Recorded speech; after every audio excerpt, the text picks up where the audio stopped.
हम सबों को अनुग्रहित करें। भारत माता की, भारत माता की। कटिहार के ई पावन धरती के हम नमन करिए છીએ। आंचकिल साहित्यकार अनूपलाल मंडल, अमर शहीद ध्रुव कुंडू के धरती पर अहाँ सबके अभिनंदन करे છીએ। साथियों, ये कोसी मैया और गंगा मैया के संगम की पुण्य भूमि है। इस धरती पर शीतला माता और मां पूर्ण देवी का आशीर्वाद है। और आज मैं यहां इतनी विशाल संख्या में मातृशक्ति के दर्शन कर रहा हूं। माताएं बहनें आशीर्वाद देने आई है। इससे बड़ा सौभाग्य क्या होगा। ये मेरा सौभाग्य है कि आप एनडीए के हमारे सभी साथियों को आशीर्वाद देने यहां इतनी बड़ी संख्या में आए हैं। जितने लोग यहां दिखते हैं उससे ज्यादा लोग बाहर खड़े हैं और जितने लोग यहां हैं उससे ज्यादा रोड पर आ रहे हैं। इतनी बड़ी तादाद में जब आप आए हैं तो आपको मेरी एक बात याद रखनी है। आपका एक वोट, आपका एक वोट बिहार को जंगल राज से सुशासन राज में लाया है। अब आपका एक वोट बिहार को समृद्ध बनाएगा, बिहार को विकसित बनाएगा। बिहार में सुशासन की सरकार इसकी वापसी पक्का करेगा। साथियों, आपको मेरा एक और काम करना है। मेरा एक काम करोगे आप लोग? जरा माताएं बहनें बताएं, करेंगे? जरा नौजवान बताएं, करेंगे? वहां जो नौजवान है आप वहीं खड़े रहिए। अब जगह नहीं है, आप आगे बढ़ ही नहीं सकते। आप जहां हैं वहीं खड़े रहिए। मेरी आवाज आप तक पहुंचेगी। आप मुझे देख नहीं पाएंगे, इसके लिए मैं आपकी क्षमा मांगता हूं। लेकिन मेरी आपसे प्रार्थना है, आप जहां हैं वहीं रुकिए। आगे जगह ही नहीं है।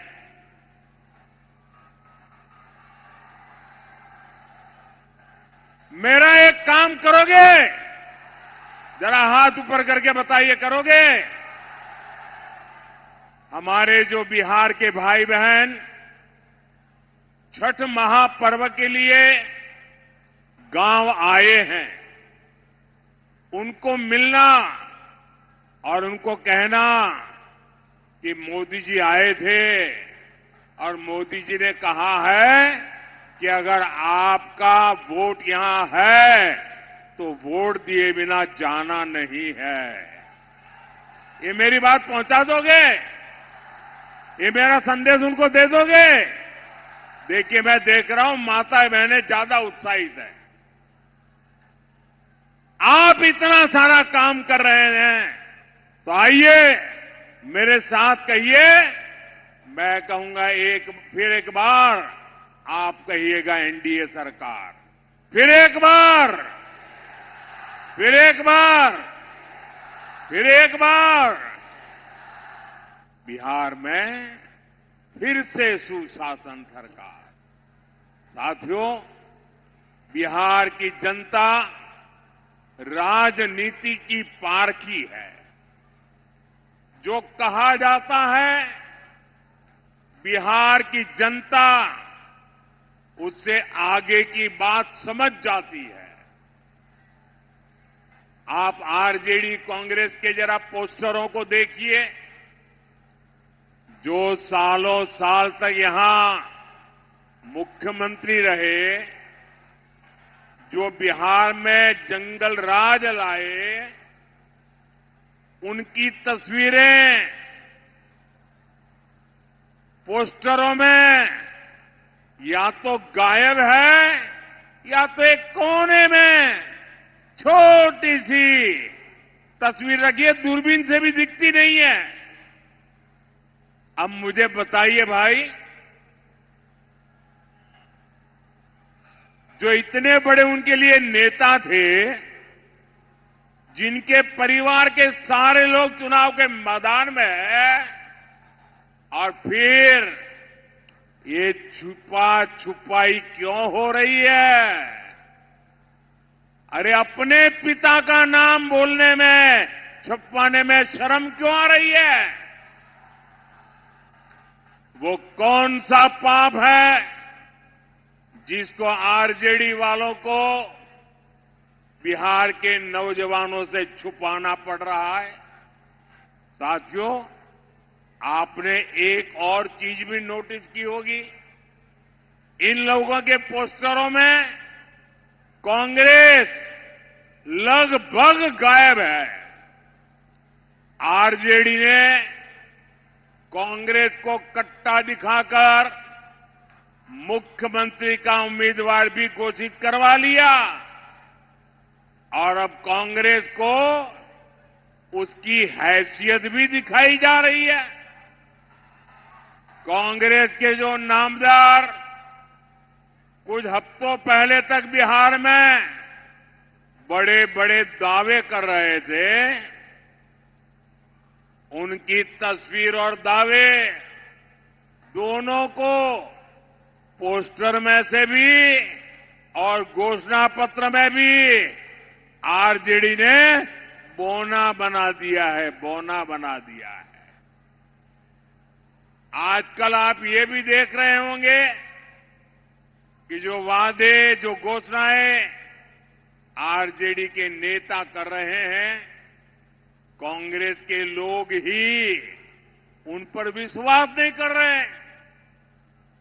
जब मीडिया के लोग कांग्रेस के नेताओं में उनके मुंह में उंगली डाल डाल करके बुलवाते हैं, मीडिया वाले बार बार पूछते हैं, घोषणा पत्र बताइए भाई, क्या बताना चाहते हो? जब भी घोषणा पत्र की बात आते हैं, ये कांग्रेस वाले क्या करते हैं? वो कहते हैं भाई घोषणा पत्र के लिए जो पूछना है वो जंगल राज के युवराज से पूछो, हमें मत पूछो। साथियों, ये हाल है इनका। कांग्रेस और आरजेडी के बीच लंबे समय से एक भीषण झगड़ा चल रहा है। कांग्रेस के नामदार ने छठ महापर्व को इसलिए भी ड्रामा बताया ताकि बिहार के लोग आरजेडी पर गुस्सा उतारे और आरजेडी को पराजित करे, इसलिए ऐसी बातें बोली जा रही है। कांग्रेस के जो दूसरे दूसरे राज्यों के मुख्यमंत्री हैं, बड़े नेता हैं, उनके बयान आपने सुने होंगे। अलग अलग राज्यों में कांग्रेस के नेताओं से बिहार के लोगों के लिए जानबूझकर अपमानजनक बातें बुलवाई जा रही है। केरल के कांग्रेस नेता में उसने तो बिहार की तुलना बीड़ी से कर दी। ये भी कांग्रेस की रणनीति का हिस्सा है। जो बिहारियों को प्रताड़ित करते हैं, तमिलनाडु के डीएमके के जो नेता बिहारियों को गालियां देते हैं, उनको कांग्रेस ने बिहार चुनाव में प्रचार के लिए बुलाया ताकि आरजेडी को आपके गुस्से का सामना करना पड़े। साथियों, कांग्रेस जानती है कि इस बार भी आरजेडी हार गई तो उसकी राजनीति खत्म हो जाएगी और कांग्रेस आरजेडी के वोट बैंक पर कब्जा कर लेगी। एक दूसरों का वोट बैंक छीनने की एक खींचतान अब खुल करके सामने आ गई है। आप देखिएगा, बिहार चुनाव में हारने के बाद कैसे आरजेडी कांग्रेस में गालियों का दौर शुरू होता है। साथियों, बिहार का ये चुनाव बिहार को विकसित बनाने के लिए ये एक महत्वपूर्ण चुनाव है और विकसित बिहार का मतलब है हर परिवार की समृद्धि, आपके परिवार की समृद्धि, आपके बच्चों की भलाई। विकसित बिहार बनाने के लिए एनडीए की डबल इंजन सरकार बहुत ही जरूरी है। मैं आपको एक उदाहरण देता हूं। आप भी जानते हैं कि केंद्र सरकार देश के हर राज्य में गरीबों के लिए पक्के घर बनाने के लिए मदद करती है, लेकिन जहां जहां एनडीए की सरकार है वहां तो घर बनाने का काम तेजी से चल रहा है, लेकिन जहां कांग्रेस की सरकार है या कांग्रेस के साथियों की सरकार है, वो इस पूरी योजना को डिब्बे में बंद करके बैठ गए हैं। गरीबों के लिए घर बनने नहीं देते हैं। उनको लगता है कि गरीबों के लिए घर बनेगा तो ये तो मोदी का जय जयकार करेंगे और इसलिए कांग्रेस की सरकारें गरीबों को घर बनने नहीं देती है और इसलिए गरीबों के घर बनाने के लिए भी, पक्के घर बनाने के लिए मुझे आपके आशीर्वाद चाहिए, मेरे साथियों को लिए आशीर्वाद चाहिए। आप देखिए, बिहार में 60 लाख पक्के घर गरीबों को मिल चुके हैं। यहां कटिहार जिले में ही करीब 1 लाख गरीबों को पक्के घर मिले हैं। यानी डबल इंजन सरकार तेजी से गरीबों को पक्के घर बना रही है। साथियों, ऐसे ही बिहार के किसान को भी डबल इंजन सरकार का डबल लाभ हो रहा है। केंद्र सरकार हर साल 6,000 रुपये सीधे किसान के बैंक खाते में जमा कर रही है। अब बिहार एनडीए ने इसमें 3,000 रुपये और जोड़ने की घोषणा की है। यानी यहां जब फिर से एनडीए की सरकार बनेगी तो बिहार के किसानों को कुल 9,000 रुपया मिलने वाले हैं। साथियों, हमारी बहनों बेटियों को भी डबल इंजन सरकार डबल शक्ति दे रही है। नीतीश जी ने अगर बेटियों को साइकिल दी तो मोदी ने बेटियों को ड्रोन पायलट बनाने की योजना बनाई। नीतीश जी ने जीविका दीदियों के रूप में बहनों को सशक्त किया तो मोदी लखपति दीदी के रूप में बिहार की लाखों बहनों को लखपति बनाने में जुटा है। केंद्र की मुद्रा योजना से बिहार की लाखों बहनों को स्वरोजगार के लिए बैंक से मदद मिल रही है। वहीं नीतीश जी के नेतृत्व में मुख्यमंत्री रोजगार योजना से बिहार की बहनों के खाते में 10-10 हजार रुपये पहुंच रहे हैं। अभी तक 1,40,00,000 बहनों के खाते में पैसा आ चुका है। साथियों, डबल इंजन की एनडीए सरकार का एक बहुत बड़ा फायदा है। फायदा ये कि दिल्ली और पटना से निकला एक एक रुपया, एक एक पाई सीधी सीधी आपके खाते तक पहुंचती है। कोई चोर लुटेरे लूट नहीं सकते, वरना यहां एक बिहार का सबसे भ्रष्ट परिवार है और दूसरा देश का सबसे भ्रष्ट परिवार है। आपके हक का पैसा आरजेडी और कांग्रेस वाले आप तक पहुंचने ही नहीं देते। ये आपके हक का पैसा भी लूट लेते।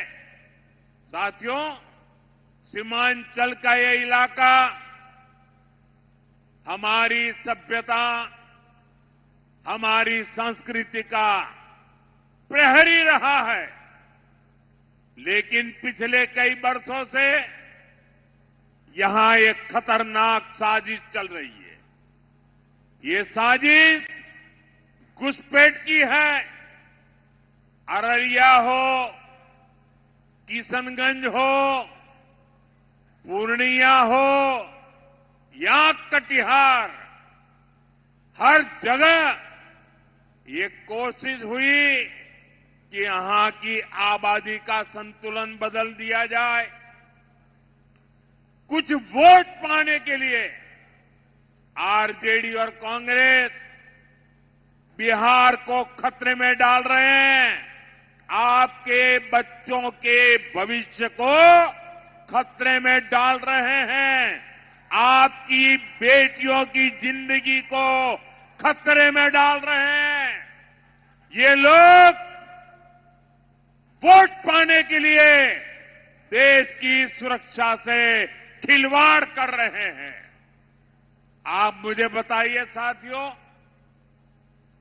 गरीब, दलित, महादलित, पिछड़े, अति पिछड़े, उनको जो मुफ्त राशन मिल रहा है, क्या ये मुफ्त राशन आपको मिलना चाहिए कि घुसपैठियों को मिलना चाहिए? क्या घुसपैठियों को मिलना चाहिए? क्या घुसपैठियों को मिलना चाहिए? क्या आपके हक का अनाज घुसपैठियों को दे देना चाहिए? क्या आपका चूल्हा जलना चाहिए कि नहीं जलना चाहिए? आपके बच्चों को रोटी मिलनी चाहिए कि नहीं मिलनी चाहिए? आपके बुजुर्गों को खाना मिलना चाहिए कि नहीं मिलना चाहिए? घुसपैठियों को देना चाहते हैं। मुफ्त इलाज की जो सुविधा 5 लाख रुपए तक आप लोगों को मुफ्त इलाज मिले, मुफ्त आपकी बीमारी से मुक्ति मिले, आप लोगों को मिल रहा है।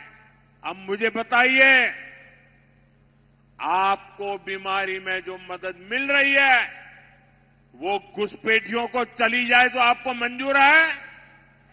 क्या घुसपैठियों को मिलनी चाहिए? क्या अति पिछड़ों, महादलितों के टोलों पर घुसपैठियों का कब्जा?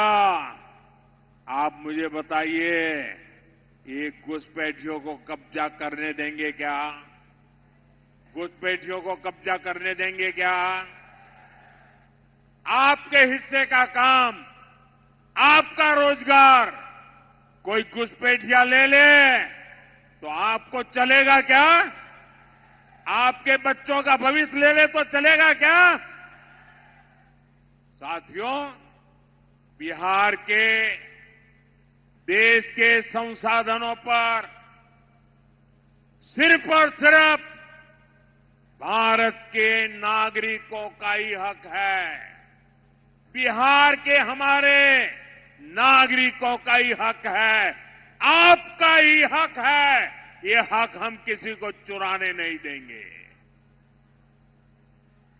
लेकिन कांग्रेस और आरजेडी के लोगों को कट्टा और कट्टरपंथी यही पसंद है।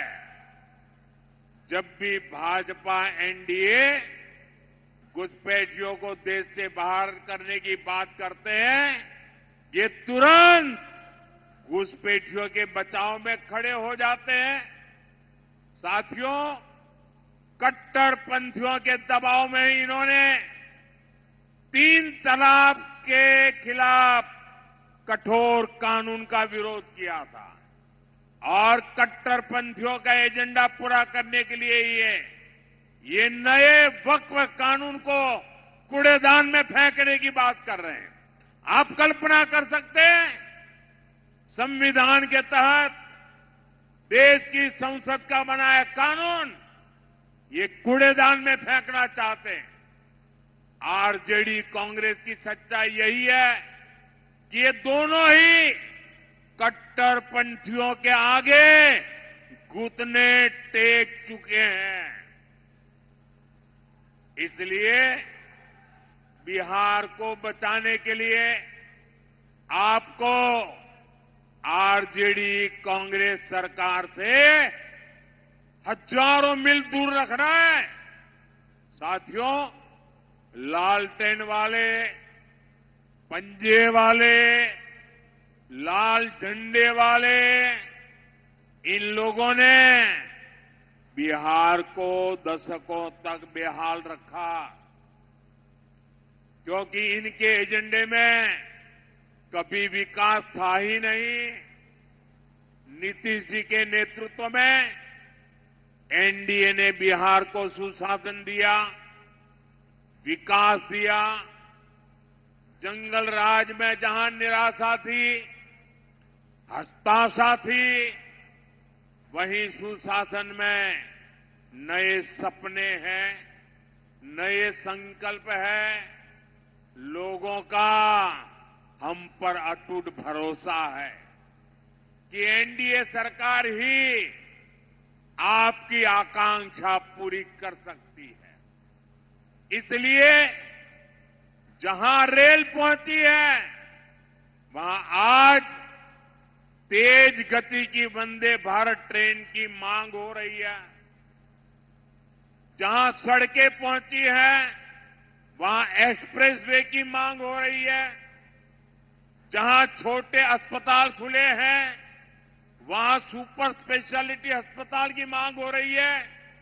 इसलिए आजकल मजबूरी में आरजेडी को भी विकास की झूठी बातें करने की नौबत आई है, वरना इनका इतिहास विकास विरोधी रहा है। बिहार की आज की पीढ़ी को जानना चाहिए। तब लोग मांग करते थे कि सड़क चाहिए, तो आरजेडी कहती थी कि सड़क बनेगी तो हादसों का खतरा होगा। उस समय लोग मांग करते थे कि बिजली आनी चाहिए, तो आरजेडी के लोग कहते थे अरे बिजली आएगी, करंट लग जाएगा, लोग मर जाएंगे। तब लोग गुहार लगाते थे कि बाढ़ से बचाइए, तो आरजेडी वाले कहते थे अरे पानी घर में आना, तो पानी घर में घुसना ये तो सुकून होता है, अच्छी बात होती है। साथियों, ये लालटेन युग का यही सच है। आरजेडी के लोग गरीब गुरबा, दलित, महादलित, पिछड़े अति पिछड़े के टोलों में जाकर लोगों को विकास का डर दिखाते थे। आरजेडी की सोच का ये हाल था, तभी बिहार बेहाल था। साथियों, जंगल राज वालों की इसी सोच की वजह से हमारे कटिहार में विकास नहीं हुआ और फिर कांग्रेस आरजेडी ने इसको पिछड़ा जिला घोषित करके पल्ला झाड़ दिया। जब किसी अफसर ने कोई गुनाह किया हो या किसी अफसर के साथ उनकी बनती ना हो, पड़ती ना हो और अफसर को अगर सजा देनी होती थी ना तो उसको अफसर को कटिहार भेज देते थे। साथियों, जब 2014 में आपने मोदी को अपनी सेवा का मौका दिया तो मैंने तय किया कि आपको ऐसे मुश्किलों में नहीं रहने दूंगा। इसलिए हमारी सरकार ने कटिहार को पिछड़े जिले से निकाल करके आकांक्षी जिला घोषित किया। यह मिशन मोड पर विकास के काम शुरू किए। आज यहां हाईवे का, रेलवे का जाल बिछ रहा है। यहां पड़ोस में जिस पूर्णिया को काले पानी की सजा मिली हुई थी, अब यहां एयरपोर्ट बनने से इस पूरे क्षेत्र को, सीमांचल को बहुत फायदा हो रहा है। साथियों, ये चुनाव बिहार के नौजवानों के लिए बहुत महत्वपूर्ण है। आपको याद रखना है, कट्टा, क्रूरता, कटुता, कुसंस्कार, कुशासन और करप्शन यही आरजेडी की पहचान है। आप बताइए साथियों, जिनका रिकॉर्ड रंगदारी, फिरौती और अपहरण का है, मिले और फैक्ट्रियों में ताला लगाने का है, ये लोग क्या सीमांचल में उद्योग ला सकते हैं क्या? जरा पूरी ताकत से बताइए, लोग उद्योग ला सकते हैं क्या? क्या ऐसे लोग रोजगार दे सकते हैं क्या नौजवानों को? एनडीए ने 1 करोड़ रोजगार देने की घोषणा की है।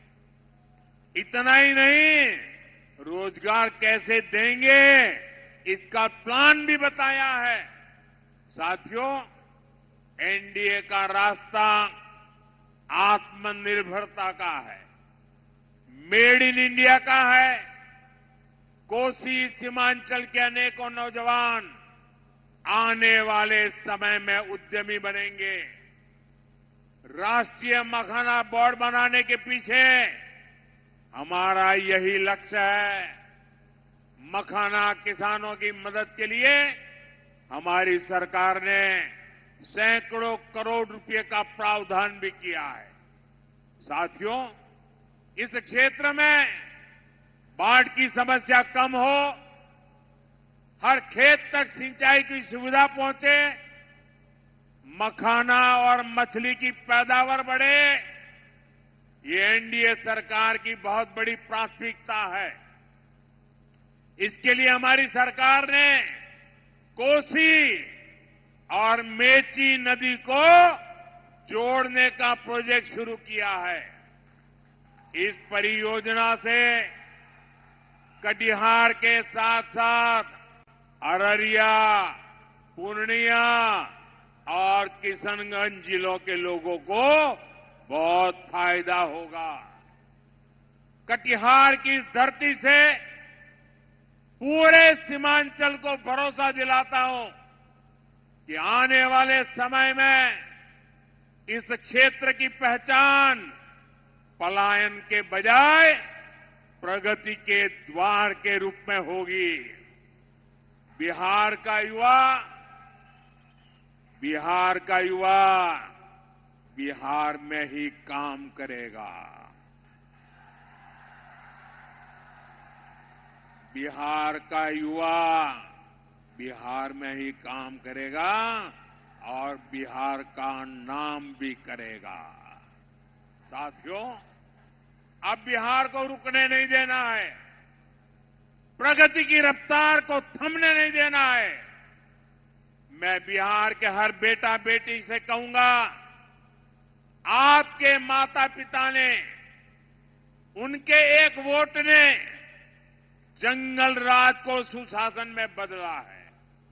अब आपके एक वोट से सुशासन वाला बिहार विकसित बिहार बनेगा। आपके माता पिता ने जिम्मेवारी निभाई, आज भी निभाते हैं। अब ये जिम्मेवारी निभाने का काम मेरे नौजवानों के सर पर भी आया है। आप सभी को, एनडीए के इन साथियों को विजयी बनाना है।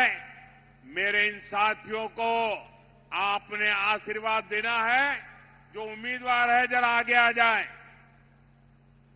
बस यहीं रुक जाए, मैं आपके पास आऊंगा। आप सबको आइए, आगे आइए, सब साथ में आइए। आपके आशीर्वाद उनको ताकत देंगे। मैं आपके पास इनके लिए आशीर्वाद मांगने के लिए आया हूं। आप इतनी विराट जनसमूह ये विजय निश्चित कर रहा है। मेरे साथ बोलिए, भारत माता की, भारत माता की, भारत माता की।